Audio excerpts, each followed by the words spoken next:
ఈ మూవీలో ఇంకొక ఇంపార్టెంట్ క్యారెక్టర్ గురించి మాట్లాడుకోవాలంటే ఈ గ్యాంగ్స్టర్‌ది.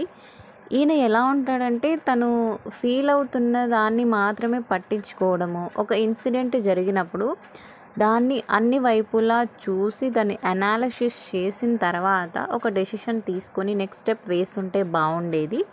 అలా చేయకపోవడం వల్ల తన దగ్గర ఉన్న వర్తీ పీపుల్‌ని ఎలా పోగొట్టుకుంటాడు. తన చిన్న నిర్ణయం వల్ల ఎన్ని పరిణామాలు ఎదురవుతాయి. లాస్ట్‌లో చాలా భారీ మూల్యమే తను చెల్లించాల్సి వస్తుందన్నమాట. ఈయన పాయింట్ ఆఫ్ వ్యూ ఏంటంటే, నువ్వు ఎన్ని మంచి పనులు చేసినప్పటికీ జీవితాంతము, ఒక్క చెడ్డ పనేది వాటన్నింటిని డెస్ట్రాయ్ చేస్తుంది అనే సిద్ధాంతం మీద ఉంటాడనమాట.